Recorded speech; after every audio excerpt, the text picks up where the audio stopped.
Welcome back to the Wizard Shop. Actually outside the shop, just got a 2019 GLA250 Mercedes in from a local dealer, and the service sheet here says it actually has radar cruise control issues. So let's go ahead and get this thing inside.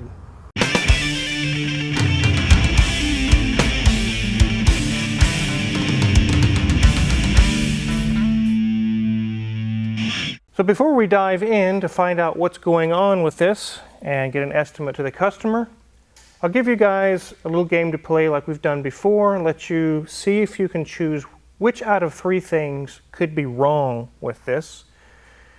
Is it A, it's been in a wreck and there's damage? Is it B, water intrusion into electrical components?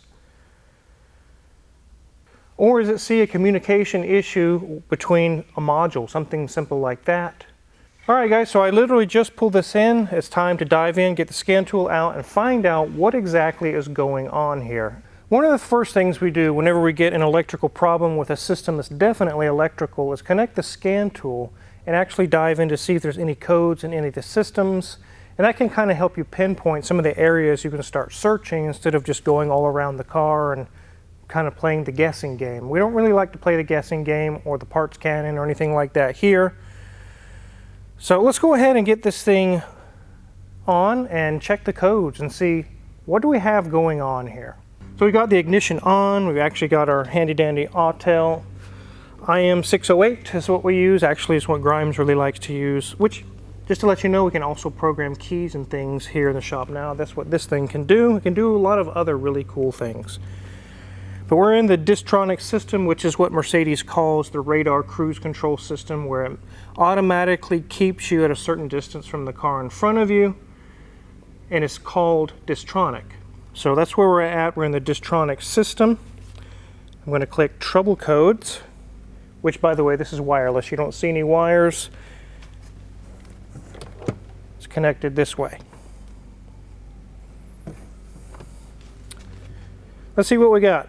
So we have two codes here. The Distronic is blocked by dirt or a foreign object, and the second code is CA31 Distronic Electric Control Module is currently non-functional. So reading those two codes gives us an idea of where to look. One of the things my mentor taught me whenever I was learning to really dive into the deep electrical stuff in cars many years ago, always check the simple stuff first. You don't know who's been in there before. You could spend hours diving into wires and codes and things, and only to find out that somebody just didn't have the module plugged in. Or something very, very simple is wrong. So I've learned that over the years, whenever something comes in with a problem, my mentor called it the silly, stupid stuff. That's what I check first. Oh, there's no way that that could be loose or disconnected. Oh, yes, it can.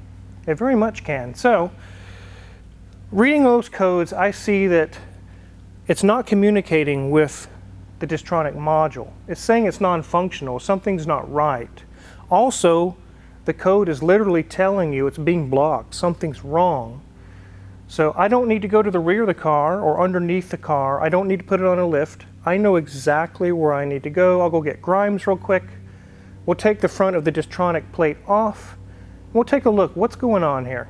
So we got Grimes here, and like I mentioned, the Distronic system is in the front, is actually the actual Mercedes emblem itself is where the sensor is located. The module is actually right behind here. And you said you were kind of rooting it around in there already?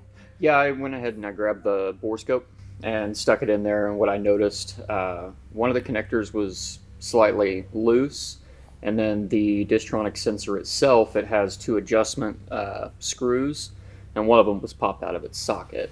Well, let's take that off and take a look and see what it looks like. Okay. He's got a little handy dandy spud tool. Oh. Now these are just clipped in, and I think generally they have you use a suction cup to remove these, but if you're careful enough you can dislodge those clips. There we go. Let's see. So there it is. The actual emblem is used for the sensor. It reads through the emblem. So in here, You can see we had a code for the front 360 camera, Mm-hmm. and that is this brown connector in here. Yeah. And as you see, it's dislodged and not clipped fully in. We'll check that out, make sure that there's no corrosion or anything inside the LVDS connector. Doesn't appear to be, doesn't look like any water intrusion.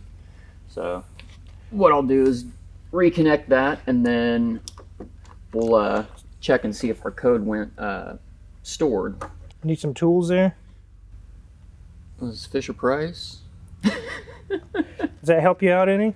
I don't think so. Okay. So we're definitely seeing the connector. You actually heard it click. It Yep. wasn't even seated all the way. Yeah, and it was actually not in the little bracket that they've got in here to hold that. So somebody's been in here. Yeah, and well, I don't. You have your light on you? Yeah. And if you see right down in there, there's a little socket that these adjustment screws sit in. And right now, the Distronic sensor is pointed directly at the ground. So that's not going to work. So literally, like, instead of seeing the cars in front of it and judging the distance, right now it's actually just staring at the ground. Yeah, and that's not super common, but I have seen this before in a lot of vehicles. They just somehow get dislodged, and Look at that. that should be Popped that. in. Now, we'll also have to go and verify and do a test drive and everything, make sure that everything is aligned properly, because if this somehow came loose or it, messed with the adjustment of the Distronic sensor, then we're not going to get a proper reading and it's not going to work yet again. So, Alrighty. So now we know exactly what's going on here. Like I mentioned just a minute ago, check the silly things first. It's easy to start ripping things apart. It's got to be this, it's got to be that, and it ended up just being that the actual sensor was dislodged and the connector wasn't even fully seated. Maybe it's been replaced or someone's worked on it and just accidentally forgot to plug it back in or reseat it. So now we've got that module actually reconnected, which before the connector wasn't all the way seated, we actually audibly heard it click. And also, they don't work very well if they're staring at the ground. It's like, can you walk in a crowded room by just looking at your feet? That doesn't work very good. So, Actually, it's thinking it's like most people walking down the sidewalk now on their phone. They're all just looking down at their phone. basically, yes. So I'm going to go ahead and clear the codes and we'll see if they come back. And there we can see trouble codes are not detected now after we got those cleared. We got everything lined back up and actually plugged in. It actually helps to plug them in. So now we got the actual module clicked into place where it was literally aimed at the ground. We got everything connected like it should be. And Grimes actually did some adjustments, some calibration, and everything's dialed in. Let's take this thing on a road test and actually see if it's fixed now.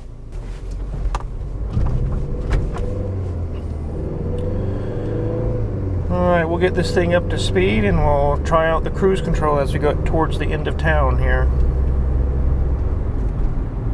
Okay, I'll go ahead and try out the cruise control here. There we go. It works. Even the drive assist, everything turned on like it's supposed to. The following distance has been set. It is completely happy now. So it didn't need thousands of dollars of work. It just needed some very minor repairs. So we're very happy about that. Let's get this thing turned around and head back to the shop. So we definitely found the issue as far as the module being aimed at the ground and physically disconnected. We got that taken care of. But once we got it all snapped back into place, it still didn't want to cooperate. And actually, Grimes took the IM608, which a lot of scan tools today are not going to be able to program these cars. And maybe that was the situation here originally. I don't know exactly what happened, why that was left dangling. Maybe the module was replaced, they couldn't program it or something, I don't know. But we are able to do that here. So we did the teach-in procedure and also got the calibrations all dialed in just right. And we went and road tested as you just saw, and everything worked beautifully. So as far as the story behind it, why was it like that? I don't know. We may never know. But all I know is what we needed to do to get it working and get it fixed. But this just goes to show you, it's kind of a video that it's not always something major. I've actually watched kind of novice mechanics where they think, oh, it's misfiring, or this or that is wrong, and they're pulling parts out, they're pulling stuff off, pulling the serpentine belt off. The parts cannon basically, but not even buying parts yet so much, is that they're pulling so much stuff apart and costing so much time, only to find out that it was a bad ground wire or something small or something simple. I've actually had a case in a shop where there was a battery drain, and the tech at the time, which wasn't me, started pulling fuses, started pulling the battery out. They pulled the alternator off and took it in for testing. Oh, it's got to be the alternator, this and that. It's got to be this, it's got to be that. 2 or 3 hours went by, and what we ended up finding out is they had a cigarette lighter type of a charger for a video game system, and it was staying on all the time. The kids would finish playing and they'd set it aside, but it wasn't turning off. That's it. It was something so simple and so crazy. Those are the things you're like, that can't be what it is. It can't be simple like that. But it can. It can be very simple at times. So before you start diving in and pulling stuff apart, do all the small, simple things first. So we go back to the little game at the beginning. Was it damaged or something wrecked and broken? No, it hasn't been damaged. Number 2, was it water intrusion? No, we didn't see any water intrusion. And number 3, it ended up being just, there was no communication because it was literally unplugged. So it was C, that's what it was. But on top of that, it was aimed at the ground. So that's definitely not going to be a system that's going to work very happily. So you saw me use our scan tool to find out the codes and everything. There's a misconception where I've actually taken phone calls, or Crazy D has, that you can connect a scan tool to a car and it gives exact instant diagnosis. This bolt is loose. How does a computer know that a bolt is loose? That's not how accurate these systems are. All it does is give you a general idea. I'm not able to communicate with this module. Well, why not?